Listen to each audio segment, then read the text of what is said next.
alias John, kilala mo ba yung taong nanapak sa'yo? Opo. Sino siya? Tatay po nung ka-MU ko. Tatay nung ka-MU po ninyo.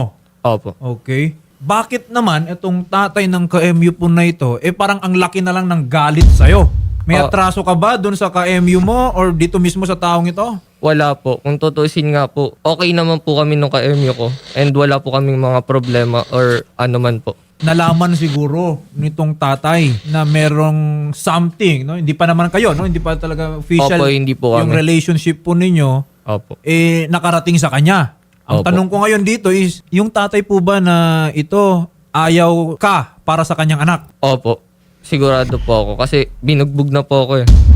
Before nangyari po ito, meron na po bang man ng warnings na galit na sa'yo itong tatay na to? Opo, pero nanay niya po yung nakipag-usap sa akin. Ano sabi nung nanay?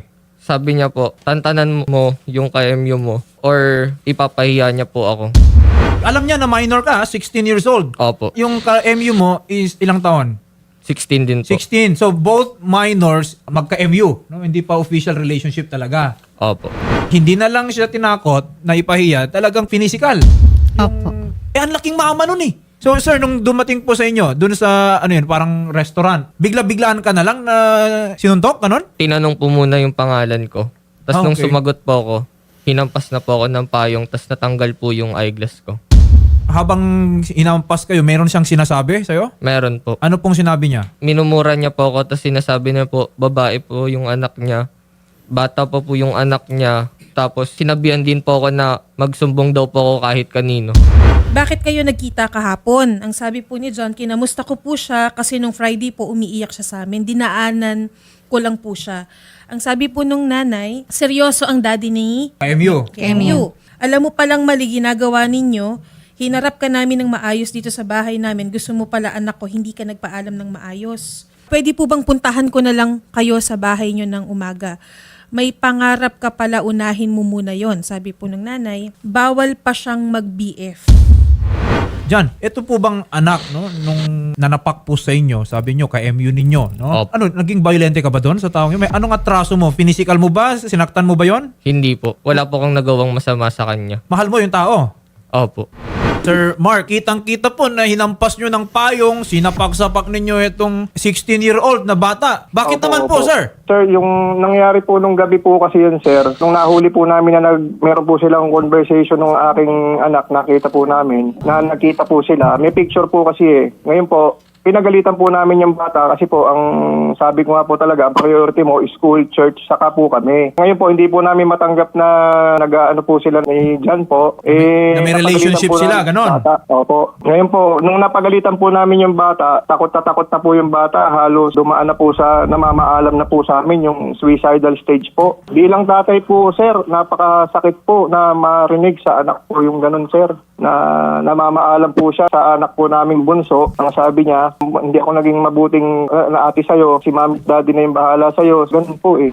Nagiging malinaw Opo. sa amin na you do not approve ng relationship ng Opo. dalawang bata. Po, yun po. Oh, well, hindi naman po unusual yan for the parents. Pero ang Opo. unusual dito, ang naiiba dito, is to the point na physical po ninyo yung karelasyon ng anak po ninyo. Opo, sir. Opo. Naintindihan ko naman po, nablangko po kasi sir yung isip ko, yung frustration, tapos yung ano po, yung problem, tapos yung takot po na naging galit po kaagad eh, bilang magulang po talaga. Hindi naman po ako, sir, talaga masamang tao. Yung alam po talagang, nung time na yun, sir, yung ano ko po, yung inisip ko, sir, na baka mawala po siya. Yun po talaga yung inaano. Ayoko po nung mawala ng anak, sir. Dito sa studio, kasama rin dito yung magulang nitong si Jan. Ayaw din naman nila po yung nangyari dun sa anak nila. Opo, sir. Aminado naman po ako, sir, na nagawa ko po yan, sir, na malaking kamali na nagsisisi po ako. Hindi rin naman po ako talaga mapakali, hindi rin po ako nagtatago. Willing po ako makipag-coordinate po, sir. Pinagsisisihan nyo na yung nagawa po ninyo. Sobra po, as dumating na po ako sa time na hindi talaga po kami nakakatulog mag-asawa, yung konsensya ko po, gusto ko pong yakapin po si John. Humingi po talaga ng sobrang sorry sa mga magulang po talaga. Inaamin ko po talaga yung kamalian ko. Inaano po ako ng konsensya ko. Gusto ko rin po yung hustisya rin po para di sa bata rin po. Ano pong masasabi po ninyo dun sa nabanggit po niya? Pinapatawad ko po siya pero itutuloy ko pa rin po yung kaso. Sige po, sige So, po. Yan, gusto mong- sorry talaga sa nagawa ko sa'yo. Talaga sobrang pinagsisihan ko. Sobrang nagsisi ako para sa nagawa ko sa'yo talaga. Sobra-sobra. Patawarin mo sana ako. Anak, sorry. Nanay, ano pong masabi nyo dito sa tatay nung KMU ng anak nyo? Sir, pwede nyo na pang po sana kaming kausapin. Hindi ganun eh. Pwede naman kayong lumapit eh. Maski naman Ma'am, hindi nyo opo. kami kilala kasi ngayon nga natamton niya kami eh. Bago mo kaya ginawa yung ganong insidente, dapat kinonsult mo muna kami kung may problema po kayo. Hindi yung ganun po. Kasi kami nga pong magulang ni Jan, ni Paluin, hindi nga po namin magawa. Tapos ganun po yung makikita namin na video. Kung sa anak niyo po Ma'am, kaya mangyari yun. Naintindihan ko po, ma'am. Naintindihan ko po. Sobrang nagsisisi po ako sa nagawa ko. Nabilang ko lang po talaga ako bilang magulang, ma'am. Sa ngayon po, Sir Mark, kamusta na po yung anak po ninyo? Dadiagnose po siya ng psychosis. Ganito po, Sir Mark, and Opo. you would understand, no? Well, number one, we appreciate na nagsisisi kayo dito sa Opo. ginawa po ninyo. You know that it was wrong. Okay? Opo, opo. Especially na yung nasaktan po dito, yung biktima dito is a minor. Kumbaga sa Opo. batas po, times 2 yung gravity nung nagawa po ninyo. Opo. Kasi yung tao na nasaktan is nasa menor de edad at doon din sa video, kitang-kita po na halos wala na siyang depensa sa sarili niya. Hindi nga man lang sinubukan na protektahan na yung sarili niya or ilayo kayo. Naunahan kayo ng emosyon. We will leave it to the family, no? Especially dito kay Jan, kung pagdedesisyonan, kung kaya po nila kayong, napatawad na raw, pero they will go the legal route. Opo, sir. Opo, sir. Ako kumuha ng CCTV. Bali, tutulog yung puso ko nung nakita ko na ang daming sapak palo. Tapos sasabihin lang niya dahil dyan sa MU lang, wala naman nagawa kasi yung anak ko na masama. Walang message. Sa school niya, okay siya. At saka magti 3 weeks pa lang po sila. Hindi po talaga yung matagal na ano. Tapos malalaman ko na ganun, tumawag yung misis ko, emergency. Nambugbog yung anak mo. Kala ko away bata lang. Tapos yung nakita ko malaki pa sa akin, nag-gym pa ata. Taga doon lang po yun siya. 500 meters away lang doon sa school. Andun po yung angkad niya. Pero hindi po siya nahanap. Dami po nakakita. Pero wala pong kumuha sa kanya. Pinulso ko po hanggang madaling araw yung 24 hours. Kasi gusto ko ma-pursuit siya. Pero wala po silang binibigay sa akin na identification. Kaya hirap na hirap po ako kasi nga I feel alone. Para napagkaisahan po ako. Kasi taga doon po. Parang helpless. Opo. Parang walang suporta. Walang suporta po kasi Oo, nagkakaisa po sila doon sa Kayo- suspect. yung anak na nga po ninyo, yung nabiktima dito, parang wala pa kayong magawa. Opo. Hindi mo nyo man lang mailaban Opo. yung karapatan ng bata. John, ano po yung mga nasustain ninyong injury? Sa ngayon po, sumasakit po yung ulo ko pagkadating ko po dito. Kumikirot-kirot po yung ulo ko. Tapos yung mga pasa ko po. Tapos may mga konting galos din po. Physical injury, punishable by the revised penal code. Kung may pangbabanta po, madadagdagan pa po yan ng threats. Nakikita po natin dito, kanina nabanggit kasi ni Jan, tatay at nanay, bagamat napatawad na po niya si Sir Mark, iba pa rin kasi yung dapat may pananagutan. Opo. Opo. There will be consequences to the actions. Especially na si Sir Mark, nakita naman po natin yung katawan po niyan, laki-laki. We will coordinate this with the barangay. We will give you opportunity na harapin itong mga magulang ni Jan, si Jan mismo. Okay, kung kailangan mong lumuhod para maingi yung kanilang kapatawaran, you have to Opo, do it. opo. Pero, Opo. sila po, yung buong pamilya na to, sila po ang magdedesisyon kung itutuloy nila yung kaso laban sa inyo because the way I see it, talagang malinaw na mayroong krimen nangyari dito. So kung kinakailangan mong makaawa sa kanila, gawin mo yon kasi otherwise, sa kulungan po ang bagsak po ninyo. Opo, willing po naman po ako humingi kahit ano pong gagawin. Tumulong po. Talaga pong sobrang hihingi po ako ng patawad lahat po. Sabi nga po ng anak ko, madaling magpatawad. Pero sa justisya na lang po kayo humarap. Kulong po talaga, sir. Wala pong kapatawaran yung ginawa nyo. Sobrang sakit. Sige po, ma'am. Naintindihan po namin, ma'am. Captain, no, hingin lang po namin ang tulong po ninyo. Medyo malinaw naman na po itong pangyayari dito. Captured po ng CCTV lahat ng insidente.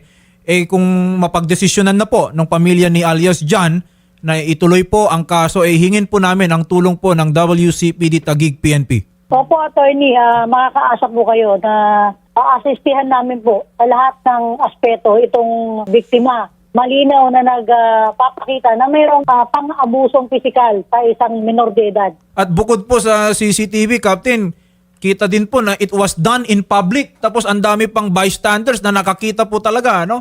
Itong mga pangyayaring po ito. So, you can also take their affidavits. They will confirm doon sa nakita po nila na pananakit po kay alias John, no? Asahan po namin para magiging malakas po yung isasampang kaso. Yes po, imbestigahan po namin mabuti at lahat ng ebidensya na kailangan ay amin pong kukunin at kakalapin para po tumibay ang kaso laban sa ating suspect. Sige po, Captain, ha, maraming salamat po sa magiging tulong po ninyo.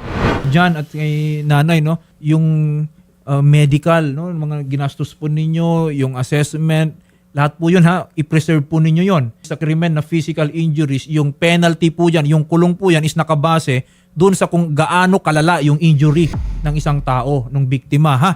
Madam Gloria, magandang hapon po sa inyo. Maaari po kayo magsadya sa aming tanggapan para din po magabayan din namin kayo sa mga programa po na meron po kami. Kung kailangan din po ninyo ng assistance, meron po tayo legal office po natin sa Pelo para din po ma-advise kayo sa proseso sa pag-file po ng case. Pagdating naman po doon sa bata po na naka-experience po ng pananakit, Yes, ayaw po. po natin ng may mga kabataan pong nakakaranas na nito ang City of Government of Taguig po. Yan po yung mga advokasya na wala po dapat bata na nakakaranas ng ganito po. So pwede po siyang magsadya sa amin para po magkaroon po siya ng psychological first aid para makita po kung ano po yung kailangan, no? Kung may trauma po ba, need po ba ng therapy ng bata. At the same time, sir, hindi lang din po for the victim para kay Jan, no? Kasi nabanggit din kanina ni Sir alias Mark na may pinagdadaanan din po ang kanyang Yes. anak. Kung titingnan po natin, doon po nag-ugat. So, kailangan din po ng bata ng intervention. Yes, Kung yes. ito pong bata ay nakakaranas po ng ganito pong uri ng depression dahil pinaghihiwalay sila, maaaring ganun po. Alam po natin na maraming kabataan po na madali pong sumama ang loob, maapektuhan ng kanilang mental health dahil po sa pag-ibig. So, ibig sabihin po, kailangan din po ng intervention ng bata. Meron po tayo dito sa CSWDO, may psychometrician po tayo dito na pwede pong psychological first aid at i-refer po sa psychologist or psychiatrist para ma-assess po if kailangan po. So, maaari po sila pong magsadya po sa aming tanggapan. We greatly appreciate po, Madam Gloria Salvadora, the intervention po, no, na pwedeng ibigay po ng ating CSWDO ng Taguig City. Pareho po sila minor de edad. Minor de edad, Sabihin, responsibility po talaga ay nasa parents. May mga ganito pong experience, hindi po dapat natin dinadaan sa pisikalan. Pareho pong kailangan ng bata ang gabay natin bilang mga magulang.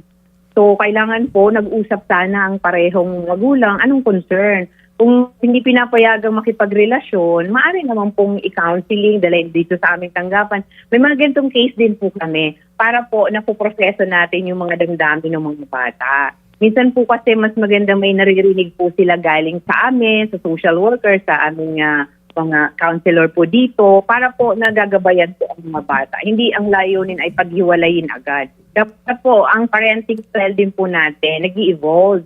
Naiintindihan po natin, nakikinig tayo doon sa mga kabataan.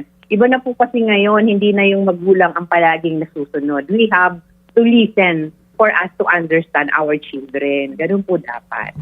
Ma'am Gloria, maraming salamat po sa inyo. We will coordinate po with you, no, yung mga interventions na kakailanganin po ng parties. Yes po, Attorney JB. Thank you po.